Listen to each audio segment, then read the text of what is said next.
The Rockefeller family has long been one of the most controversial names in American history. What made them extraordinary was not just their immense fortune or vast business empire, but also their relentless ambition, resilience, and constant drive for innovation that allowed them to rise from hardship. Few people realize that before becoming a symbol of America's financial elite, the family came from remarkably humble beginnings. How did a boy born into poverty build a financial empire that would leave a lasting mark on American history? And what lessons from that journey remain relevant today? Join Mr. Khổng as we explore the remarkable story of the Rockefeller family through the work of author Doug Thin. A childhood shaped by hardship. John Davison Rockefeller was born in 1839 in the town of Richford, New York. He was the second son in a family of modest means. From an early age, John experienced the harsh realities of life firsthand. His mother, Eliza, was a deeply religious, disciplined, and frugal woman. She taught her children the importance of sacrifice, wise spending, and appreciating every dollar they earned. Under her guidance, John developed the lifelong habit of carefully recording every penny of income and expense. His father, however, was a complete contrast. William Rockefeller, widely known by the nickname Devil Bill, lived the life of a wandering salesman. He became notorious for selling so-called miracle medicines that had little or no real value. William frequently disappeared for months or even years at a time, only to return unexpectedly with money and merchandise. At the same time, he left behind substantial unpaid debts at local stores. John later described his childhood as a ruthless business education. His father often lent money to his children at high interest rates and then unexpectedly demanded repayment, forcing them to figure out how to manage their finances. Although John disliked these lessons, they taught him valuable skills in negotiation, business judgment, and financial awareness. Combined with the discipline and thrift instilled by his mother, these experiences laid the foundation for his future success as a businessman. In 1849, the Rockefeller family faced a major crisis when William was accused of raping a household servant. Rather than face legal consequences, he fled, leaving his wife and children to bear the public shame. The incident deeply affected John, who was only 10 years old, and left a lasting impression on his life. Following the scandal, John became increasingly involved with the local Baptist church. Every Sunday, his mother encouraged him to contribute to the church's charitable fund. Through these experiences, he gradually developed the belief that making money was not solely about becoming wealthy, but also about helping others. A minister once advised him, "Make as much money as you can so that you can give away as much as possible." That advice would profoundly shape Rockefeller's philosophy for the rest of his life. John D. Rockefeller later reflected that the hardships of his youth ultimately determined his financial path. After the allegations against his father, Bill, failed to result in a conviction due to insufficient evidence, the family relocated to Cleveland in hopes of starting over. Before long, however, John discovered that his father had secretly established a second family under a different identity, and the move had largely been an attempt to conceal that double life. Soon afterward, Bill disappeared once again, leaving his wife and 5 children to fend for themselves in an unfamiliar city. Eliza worked tirelessly to support the family, while John was forced to mature quickly and help provide for the household. In 1855, at the age of 16, he secured a bookkeeping job with an agricultural commission firm in Cleveland, earning 50 cents a day. That humble position marked the beginning of what would become one of the most extraordinary business careers in history. John quickly earned a reputation for precision and discipline. He examined every invoice carefully and spotted even the smallest mistakes that others overlooked. At the same time, he meticulously tracked all of his personal income and expenses. To John, numbers represented more than money, they reflected responsibility. His accounting ledgers soon became the guiding principle behind every financial decision he made.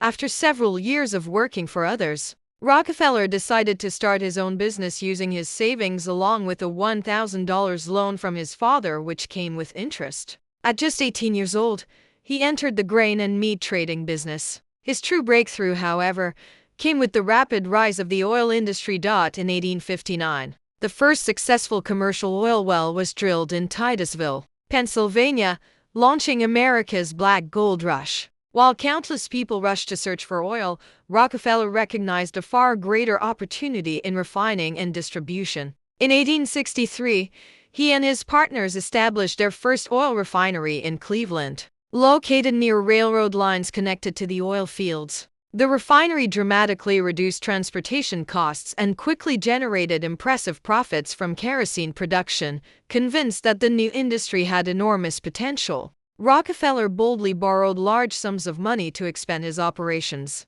He believed that oil would not only transform his own future but would also help propel the United States into becoming an economic superpower alongside his business pursuits. Rockefeller remained deeply committed to his faith and charitable work. Even as a young office clerk earning a modest income, he donated money to help purchase the freedom of an enslaved person and contributed to a Catholic orphanage. As his wealth grew, so did his philanthropy, particularly in support of churches and community programs throughout Cleveland. The year 1865 marked a turning point in Rockefeller's business career. While his partner, Clark, wanted to step away from the business, Rockefeller chose to expand instead. He purchased Clark's entire ownership stake and raised additional capital from his brother William and other family members. Within a short period, the company's production and profits multiplied several times over. By 1870, Rockefeller took another historic step by merging 5 oil refineries to establish Standard Oil, laying the foundation for what would become the world's most powerful oil empire. Standard Oil was more than just another company. It transformed the way businesses operated by standardizing production processes, enforcing strict cost controls, and building an efficient nationwide distribution network. Rockefeller's ultimate goal was to dominate the market. At first, he cooperated with other companies for mutual benefit. But once Standard Oil became powerful enough, he shifted to a strategy of eliminating competitors. At times, the company launched aggressive price wars that drove rivals into financial ruin. In other cases, it used its enormous financial resources to acquire businesses that could no longer survive on their own. Companies that refused to sell to Standard Oil often found themselves under intense pressure. Rockefeller built a superior transportation network by partnering with major railroad companies, allowing Standard Oil to secure shipping rates far lower than those of its competitors. This advantage forced many businesses to either merge with Standard Oil or leave the market altogether. Standard Oil went even further by controlling the supply of raw materials and purchasing barrels and transportation equipment, limiting the ability of rival companies to operate. These aggressive strategies produced rapid results. Within a short period, Standard Oil controlled 22 of Cleveland's 26 oil refineries. By 1879, at just 40 years old, Rockefeller controlled approximately 90% of the nation's oil refining industry, transforming Standard Oil into a powerhouse with enormous influence over both the American economy and politics. However, this dominant position also triggered intense public criticism. Many accused Rockefeller of building a monopolistic empire, and Standard Oil became the target of numerous investigations, lawsuits, and congressional hearings. Rockefeller himself was repeatedly required to appear before government authorities to explain the company's business practices. In 1897, John D. Rockefeller stepped away from the day-to-day management of Standard Oil, retaining only the largely symbolic title of chairman. Although the decision was not widely publicized, the legal and ethical controversies surrounding the company continued. In 1901, investigative journalist Ada Tarbell of McClure's magazine launched her famous series examining Standard Oil. Through meticulous research and outstanding investigative work, she exposed a number of controversial practices, including preferential deals with railroad companies, bribery, and aggressive tactics used to eliminate competitors.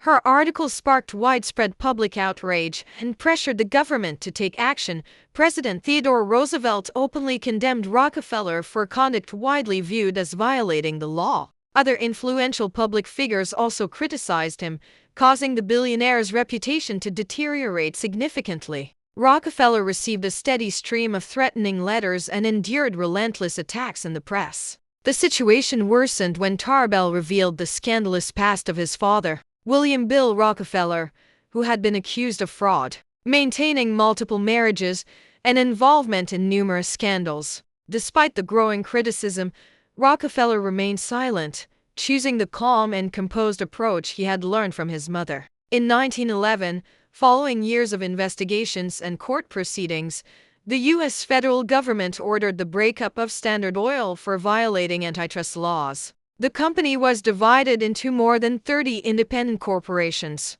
Ironically, what many expected to weaken the empire had the opposite effect. The value of the newly separated companies rose sharply, dramatically increasing Rockefeller's fortune. Within just a few years, he became the wealthiest man in the United States and is widely recognized as the first U.S. dollar billionaire in modern history. Soon afterward, although the growing use of electricity reduced demand for kerosene used in lighting, the rapid expansion of the automobile industry created a massive new market for gasoline and petroleum products. As a result, the companies spun off from Standard Oil continued to thrive, generating enormous wealth for the Rockefeller family.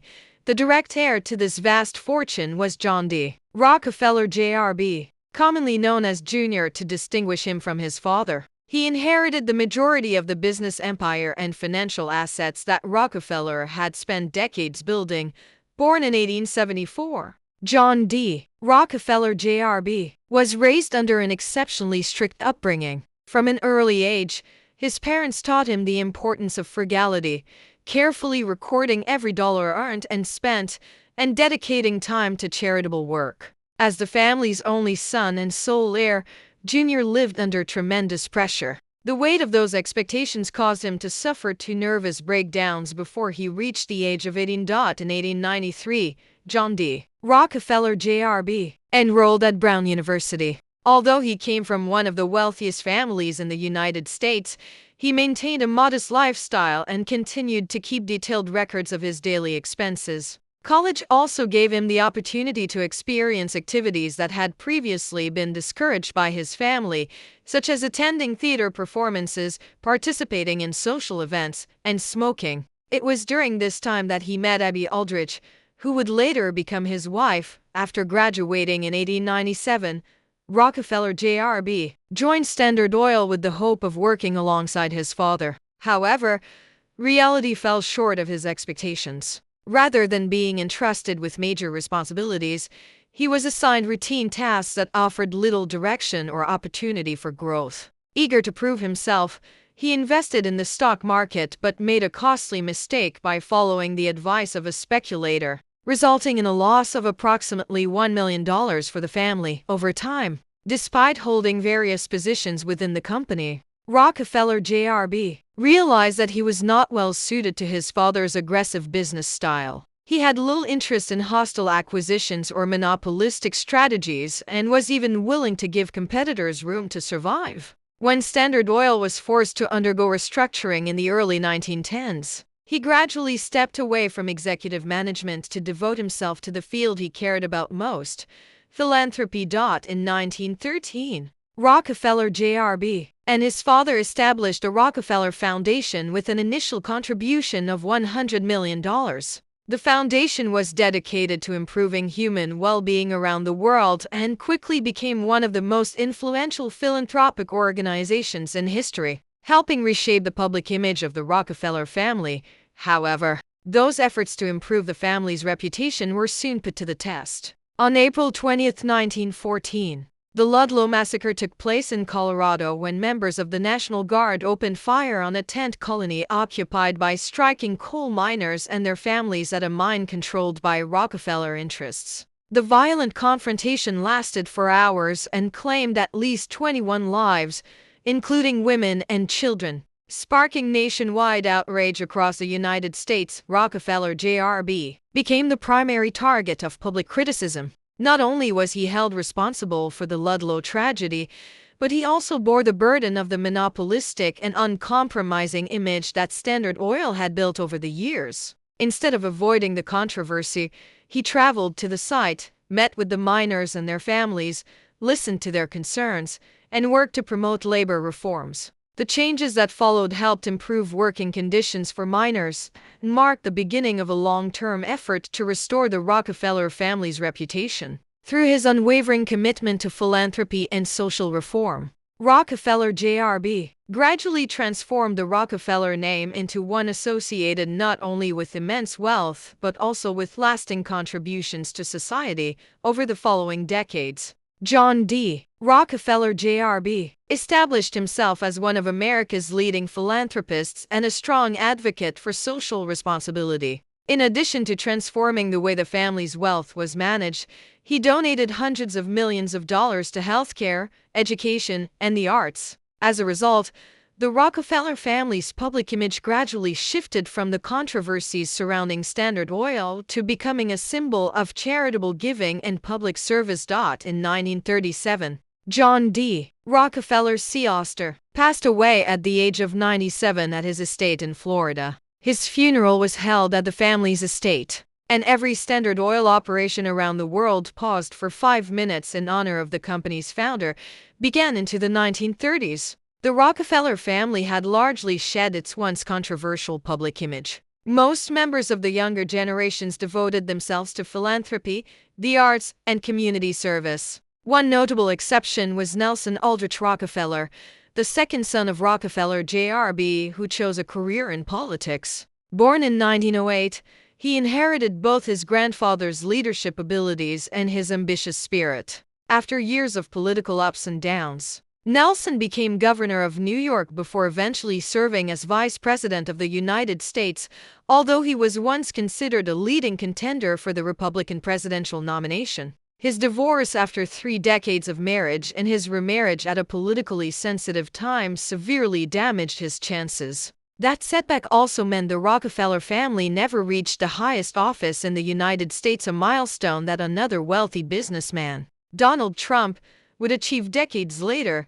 Other members of the Rockefeller family also built distinguished careers. Abigail and John D. Rockefeller III became widely recognized for their philanthropic work. Lawrence Rockefeller emerged as a pioneer in environmental conservation. David Rockefeller led Chase Manhattan Bank, and Winthrop Rockefeller served as governor of Arkansas. Behind these achievements, however, lay deep family tensions. After leaving politics, Nelson hoped to return and oversee the family's foundations and business affairs, but John III opposed the idea. The conflict intensified when several younger family members disclosed details of the family's internal disputes to the media. In 1976, a book revealed many aspects of the conflict. Describing the Rockefeller family as having everything except emotional closeness, Nelson reacted angrily, accusing those who leaked the information of being disloyal and unworthy of carrying the family's legacy. In later years, relations among the younger generations gradually improved, but Nelson and John III never had the opportunity to reconcile. John III died in a car accident in July 1978, and Nelson passed away about 6 months later, entering the 21st century. The Rockefeller family remains one of America's wealthiest and most influential dynasties. However, its prominence and influence are no longer as overwhelming as they were during its golden age, according to Forbes. The Rockefeller family's combined fortune was estimated at around $10 billion at the beginning of the 20th century. Over time, however, that wealth was divided among successive generations. As a result, no individual Rockefeller is ranked among the richest Americans today. Even so, the family's legacy continues through the philanthropic organizations they established, most notably the Rockefeller Foundation and the Rockefeller Brothers Fund. These institutions support a wide range of causes, including public health, education, scientific research, and sustainable development. In politics, some family members have remained active, most notably former U.S. Senator J. Rockefeller. Nevertheless, the family's political influence is no longer as powerful as it was at its peak. Today, the public is also familiar with figures such as Professor Stephen Clark Rockefeller and Arianna Rockefeller, although the Rockefeller family no longer holds the dominant position it once enjoyed. It remains one of the most enduringly influential families in American history through its investments, philanthropy, and public service. Their journey from an ordinary family to the founders of a business empire that dominated the U.S. economy for more than half a century stands as a remarkable testament to perseverance, ambition, and innovation, while also reflecting the controversies and criticism that accompanied their extraordinary success. Thank you for watching. If you found this video helpful, please like, share, and subscribe to the channel so you don't miss our upcoming videos. See you again in the next episode.